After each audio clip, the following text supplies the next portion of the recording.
My friends, welcome to the Sheep Get Sheared Podcast. I'm your host, Austin Creed, and my friends, we need to discuss the death of truth today. We need to hold a funeral for the truth.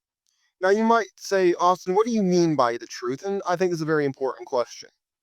I'll give you an example of what I'm talking about before we really get into the meat and potatoes of this issue of the death of the truth. Last night, I was hanging out with my girlfriend, and she was hosting a live stream on her TikTok page. And in the midst of all the conversation that was kind of going all over the place, there was this guy who got in the comment section and he was talking about how the Talmud was full of these horrible verses and the that Israel was responsible for 9/11 and that the Mossad was responsible for everything on the planet, evil and bad and you name it. And I sat there and I thought to myself, oh, great, I got to deal with this crap again. And I stopped for a second and I realized, you know what? No, I'm not going to ignore this. No, I need to challenge this guy because not enough people stand up to these rotten, stinking bums, these liars, these people who blame everything. They're a stereotype of the ugly white male, and I was sick of it. So I decided to stand up to him. I decided to tell my girlfriend, hey, hold on a second, we got to stand up to this guy. So I sat down and I participated in the conversation. I started challenging him. I said, okay, well, let's assume for a second that you're right. Show me the proof. Who's the hijacker of the plane? And he's like, well, you see, I said, I asked you a question. And then he switched to another point. He said, oh, well, you know, um, the Jews are for the synagogue of Satan. And it says so in Revelation. And I said, oh, really? Okay, well, give me the verse. Gives me the verse. He's like, Revelation 2:9 says it right there. And I said, really? Okay, well, let me look it up. I looked it up and I said, you know what? You only read half the verse. You didn't read the first half where it talks about it being blasphemous to say that. And what does he do? Change the argument again. Oh, well, but they're not real Jews. And I said, you change the subject again. It's a sign of an irrational mind to shift from one point when you lose that point to the next. Then you change the argument again because you're losing.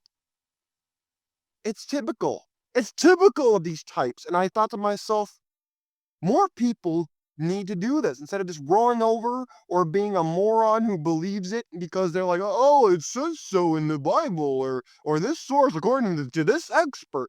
And they just go down the line. They don't question it. They don't say, hold on a second, let me do some research. It took me 5 minutes of my time to debunk everything this fraud was talking about from his American Nazi Party handbook. It took me 5 minutes. And everybody in the comment section was like, wow, yeah, he beat that guy down with facts. And I said, yes, I did. You know why? Because I wouldn't want to be smeared in this way. I'm sick of these stereotypes out here ruining it for everybody, and I am not alone. In this example, it was the ugly white male stereotype. In others, it might be the ugly black male stereotype or the ugly Hispanic male or anybody else. But everybody has these stereotypes, and we have nothing more. And we've never had more of these liars, these scumbags, these vermin. I use the term vermin very poignantly. What is a vermin? A vermin is a worm. It comes from the word vermis, meaning worm. These worms are out here lying, spreading false propaganda, lies, deceit, all under the guise of peace, justice, and love and freedom. And I think it's a disgrace for us to not point these things out. Whether it's the truth about the statistics on marriage, which we've talked about on the show, whether it's the truth about Israel, whether it's the truth about any number of different subjects, we must talk about the truth. We must not roll over to these punks, these cowards, these bums. We must roll over to them. Why? Because if we do, who's going to hold the line? What is the line? The line of truth. The line that is meant to be held by those who are brave enough to stand up for what is right and what is true. We've been so lied to about, oh, this is my truth and his truth and her truth and their truth. There is no such thing. Not in my opinion. No. There is the truth, and then there is your opinion on what is true. That doesn't change the truth. That's an ad populum fallacy. For those of you who didn't go to college, or you didn't study what I did in college, there are different fallacies that are often used as an argument.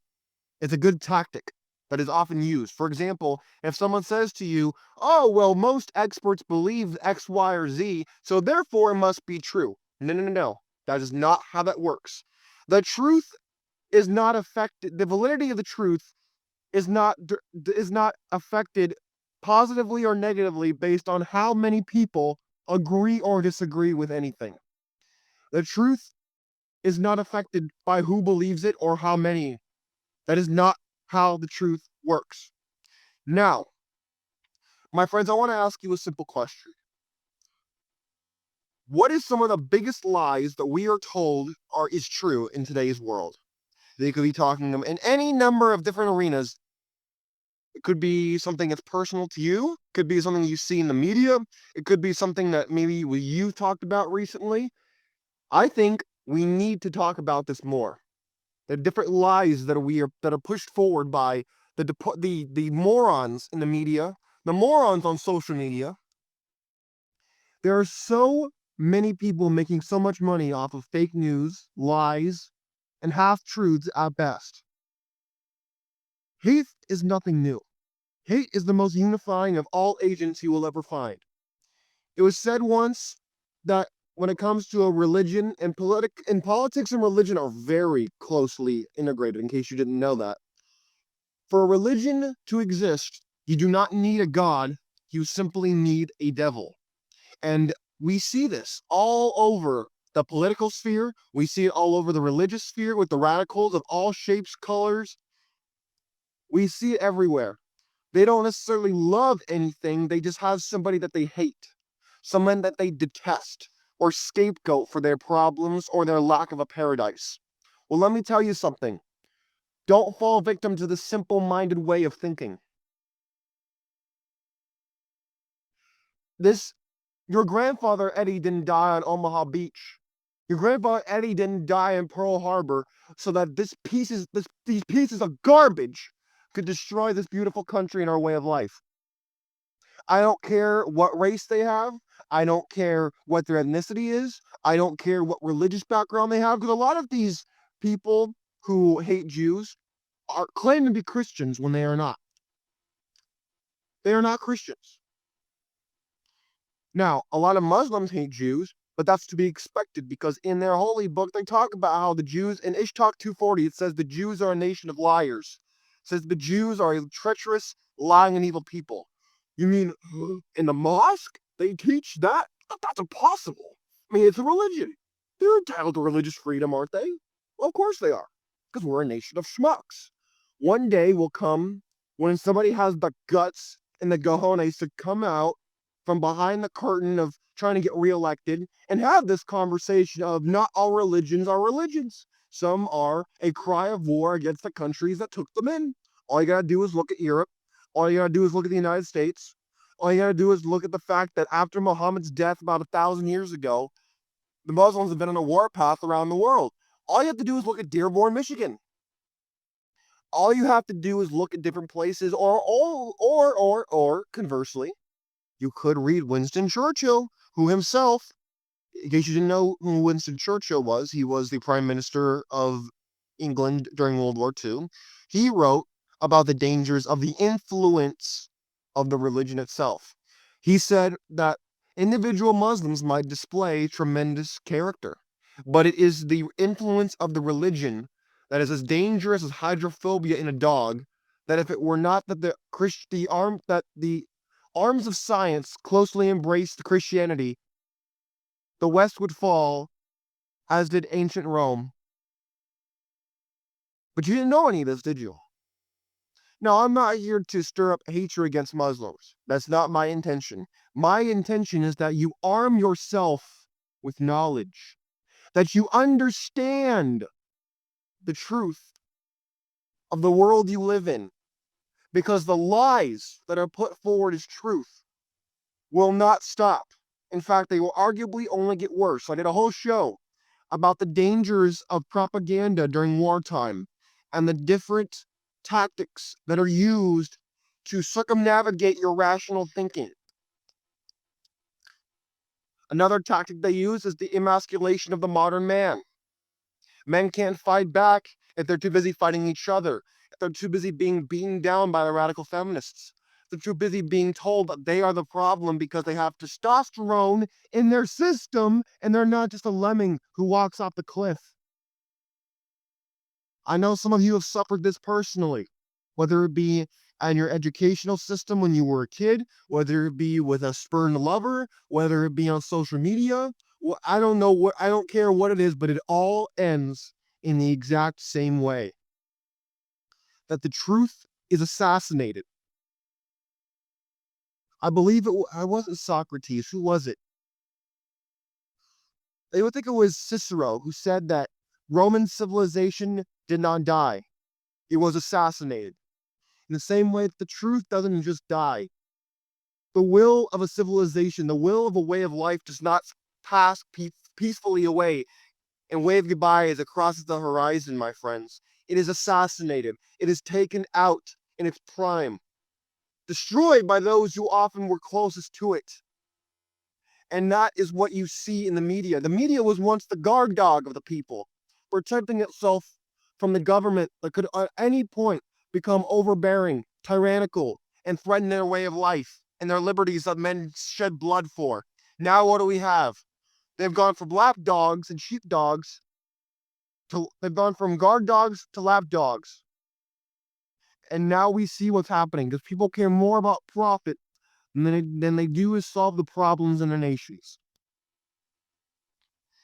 They care more about appeasing their biggest voting bloc, which is women, as opposed to fighting for the truth.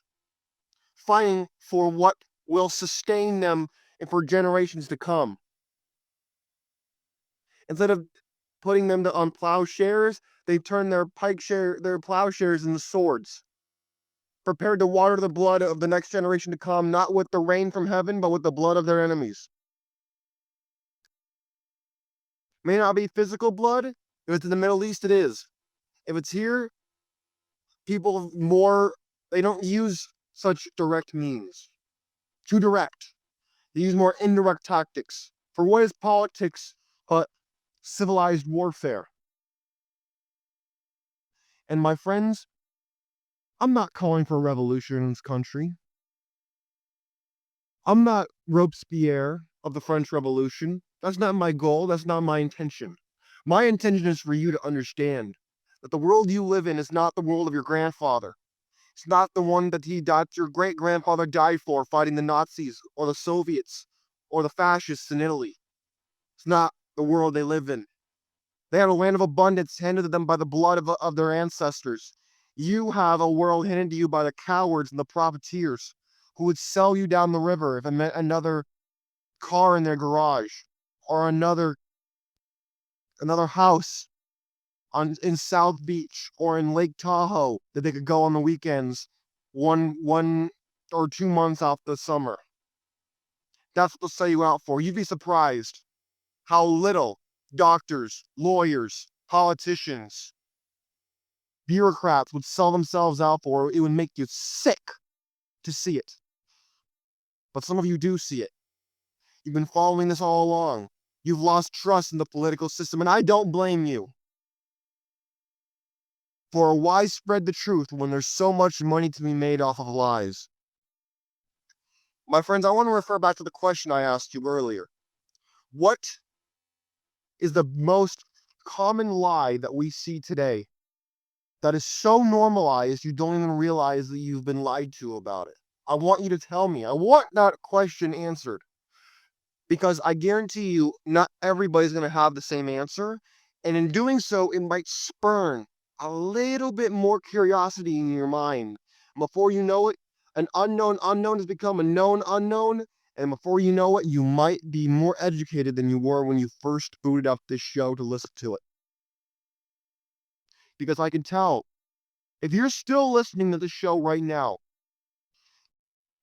you have a fire in your spirit that's been reignited by the sound of my voice and the message you've heard. You want to do something, but you might not know what to do. You might not know what should I do with this, Austin? What should I do with this energy that I'm feeling in my system? I want to do something. Well, here's what you can do. You can answer the question that I asked. You can decide to do some research and educate yourself and the other people who listen to this show. And in doing so, you might save somebody from falling into the trap the same way that a hare might go into a snare and be caught. And before he knows it, he's being skinned alive by the hunter who set the trap. You are saving somebody from the trap set by the left or even by the right. And in doing so, you've spared them of the truth being skinned alive and themselves becoming a sacrifice. Their wool being sheared by those who are supposed to be their sheepdogs, being fed to the wolves. My friends, you let me know the answer you find. And in doing so, you might liberate somebody from the gulags of deceit and lies. My friends, you take care of yourselves. I look forward to hearing your answers and seeing them in the comment section below. Till next time, I've been your host, Austin Cree of the Sheep Get Sheared Podcast. Have a great day.